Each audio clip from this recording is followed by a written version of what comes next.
Hey everybody, welcome back to the channel. It is finally time to do episode 10. It has been a long wait to get here. Had some computer issues where I lost all the episodes. So I finally got them retransposed from my DVDs back to the video. So let's get right into it. Find out where we left off from episode 9, if you don't remember, because I don't. So here we go, episode 10, Soap, from back in 1977. In last week's episode of Soap, Jody checked into the hospital to become a girl and wound up meeting a girl who would like him to stay a guy. Danny has been running around in disguises, running from the mob. So far, Danny has not been caught, but Chester has been. Jessica met Mary for lunch and saw him kissing Claire. Confused? You won't be after this week's episode of Soap. All right, and Bert went to the psychiatrist. We began this week's episode of Soap shortly after Jessica and Mary saw Chester and Claire. Oh, Mary, thank you so much for coming home with me. Feeling any better? Good. I really feel like such a fool, Mary. I mean, all those years of not believing, and I still find it hard to believe. I mean, not that I don't believe it, Mary. I mean, I do believe it. I saw it with my very own eyes. It was Chester and Claire, and he was kissing her. And you know what is really funny, Mary? Chester doesn't even like to kiss. Don't keep going over it, Jess. You know what, Mary? I think we're cursed. Who? Us. All of us. I think that there is a curse on this family. Well, if there isn't, there should be. Benson, Huh? do you know where we keep the family photo album? Yeah. Oh, good. Would you mind bringing it to me?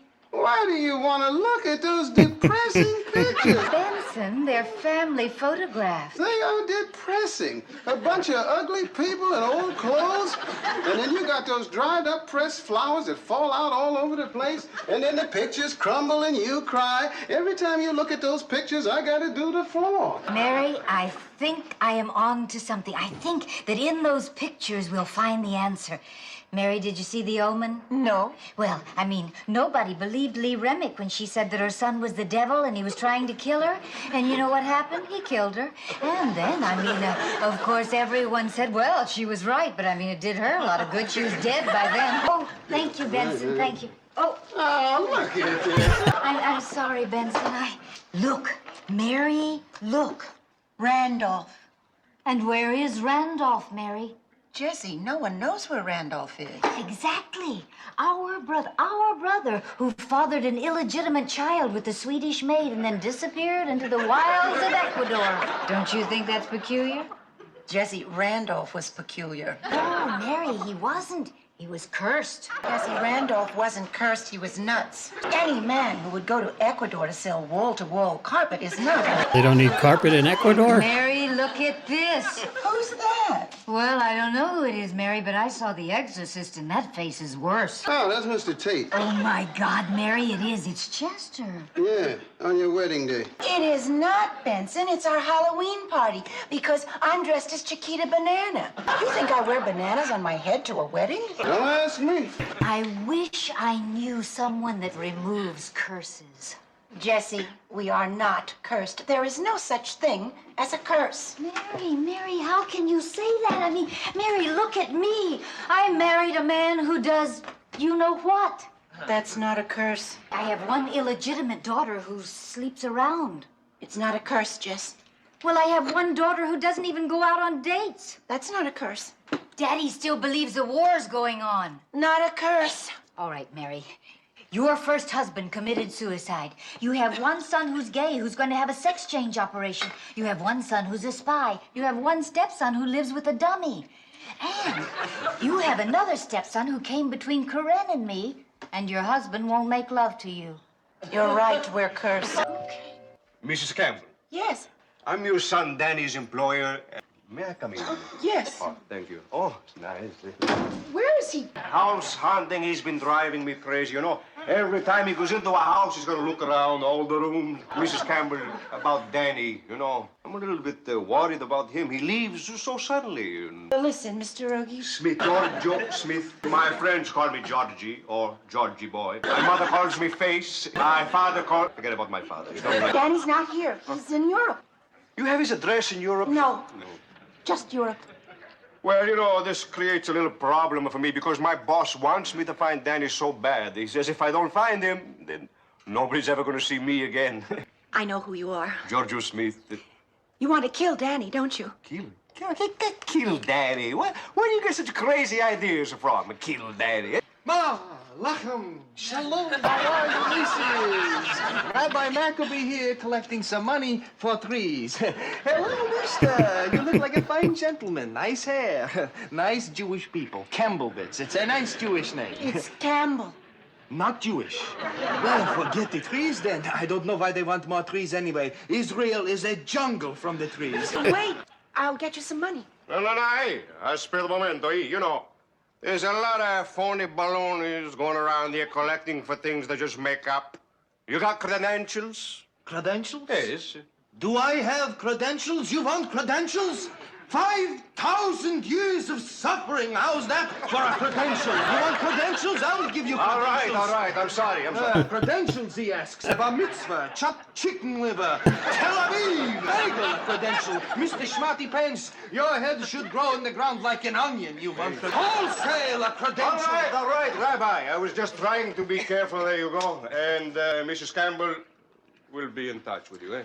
You want more credentials? No, I don't. I'll give you some more credentials. I'm sorry, Rabbi. Let me give you a check. Oh, it's me. How do they not know? I know, Ma. You gotta get out of here. Ma, it's all right. They're gone. You're not a spy, are you? No, Ma, I'm not. Oh, God. What do you give money to every crackpot that comes around? Bert, It's for a good cause, right? I know, that's what they all say. What is this for? Trees, I bet, right? Huh? Well, it's for your country and trees. I don't know. Maybe they got a lot of dogs. Danny! I was just leaving. Boy, Dan, you had me fooled. It's Danny. I know, Bert. I gotta go. Ma, I'll come back again soon, I promise.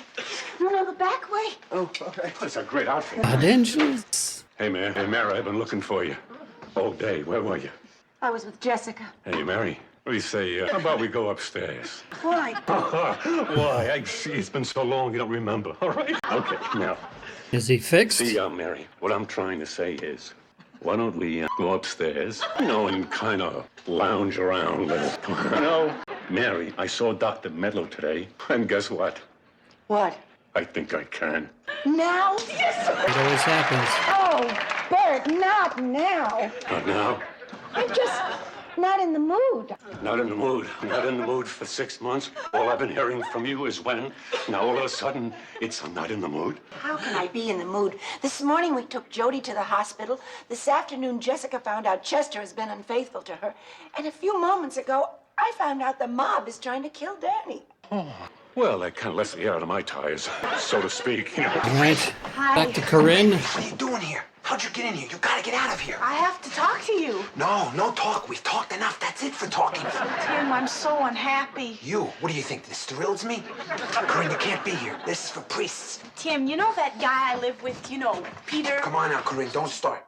Come on now, up on your feet. But I have to talk to you. No, we've done enough talking. Leaving. You're gonna leave. You're not gonna talk. Come on now, up. But Tim... No, but Tim. Only one word I listen to. Goodbye, Tim. Well, that's 2 words. Goodbye, Corinne. Goodbye, Tim. Good. I like that. You did that well. I need your help. This business with Corinne is getting to be too much for me. Are you gonna send Corinne in once a week for the rest of my life? If you are, I think we're gonna get to a week there that could embarrass everyone. I mean, I don't know. I thought I had the calling. But now, I don't know. Do I? I'd ask for a sign. I think I'll pass on the sign. I mean, you get a little flamboyant with the signs there. Excuse me. Flamboyant. I'm telling God he's flamboyant. Well, thanks for listening. I feel better just having talked. And if you got an answer, all right, you could give me a sign. But nothing crazy now. Please. Goodbye. Dennis, what do you mean it's not such a good idea that I have the operation? I don't know. I mean, a sex change operation, it's such a drastic step. What are you talking about? I'm gonna marry Jill. You what? Excuse me. I have to go meet Mandelbaum here. See, he challenged me to a race around the hospital floor. I'll be back in a week or two. You gonna marry her? Yes. Well, that's one wedding night they could show on Saturday morning television. Jody, I'm sorry. Oh, I love it. The homosexual and the starlet are getting married. Jody, I'm scared. Well, I don't blame you. No, I have to do it. Jody, I'm a football player. That's all I know. Soon I'll have to earn a living from having been a football player. I'm not the smartest guy in the world. I can't do anything else, Jody. Look, even if you had the operation, I mean, sooner or later people would find out. I'd never be able to find work. But I love you, and I'll always love you. Sorry, Jody. Okay, I'm fine. I am fine. Sure, I'm fine. Boy, I can really pick 'em. No sense being a girl now. Actually, there's no sense in being. It's checkout time. Ooh. Make life a lot easier for me. Mom, Bert, Anita Bryant. Time for your pill, Mr. Dallas. Nurse, hemorrhaging 514, quick! Would you look at this? Very nice. What, are you trying to tell me something? Just a few of these, a couple of the yellow, love the lavender ones, and a whole bunch of these. I wonder how long this will take. Jody, did I ever tell you about my wife? I know you're not in the mood right now to hear stories by old men, but you'll listen, because it could help. You see, my wife, Jody, my wife was a wonder. I swear she was a miracle, Jody. She used to walk down the street. The whole Bronx would light up. I used to stare at her in amazement, thinking how lucky I was. And after 15 years, I still stared at that woman in amazement. She was all I needed, Jody. I had the whole world right there. If I died, I could have died happy. The trouble was, she died. One day, he wakes up, little lump. 6 months later, bing, bing, the light goes out on my life. Oh, boy. I tell you, I walked around for months. I was doubled over. It's like somebody slugged me. I went through the normal routine of daily living. I ate, I slept, I went to the bathroom. And in between these three major activities, Jody, there was a lot of pain. I never thought I'm ever gonna fall in love again. Well, a few years later, I met a redhead. Not like my wife, no, entirely different. So I ate, I slept, I went to the bathroom, and one day, I laughed. One day I noticed, I laughed. Then another day, I hummed, and then soon after, I sang. Well, I married her. Oh, Jody, if we weren't happy, in entirely different ways. It wasn't better, it wasn't worse. It was different. There I was, miserable Barney Gerber, happy again. You see, Jody, you see how smart I was. I thought I'll never love again. I thought I'll never be happy again. Huh? I also thought I'll never have to say goodbye again. Yeah, 10 years we were happy, Jody. And then one day, some maniac with bourbon in his blood, something on his mind, runs through a red light and stops Barney Gerber right in mid-song. Well, it was 16 months ago. Well, since then, I have eaten, I have slept. Occasionally, I went to the bathroom. And I had a heart attack. So I said, Gerber, that's all. You're finished. Forget it. What? It's never going to happen again. Once was wonderful. Twice was incredible. A third time? Well, you're kidding yourself. Come on. Third time would be asking for a miracle. But you know something, Jody? I don't really believe that. If I believed that, I wouldn't be here in this hotel letting them sew Dacron into my heart to hold it together. I wouldn't be here begging my blood to visit my heart at least a few times a day, you know, to keep it going. I wouldn't be here at all, Jody, if I didn't believe there could be a third time. Listen, I know that you don't feel so terrific right now, but wait, Jody, wait. Someday, I guarantee you, you're gonna hear somebody laughing, and you'll turn around, and it'll be you. Are the Tates and the Campbells cursed? Or are they just having a run of bad luck? Is Danny's rabbi disguise good enough to fool the mob? Is it good enough for him to perform Passover services? Will Father Tim get a sign from God? A phone call? A mailgram?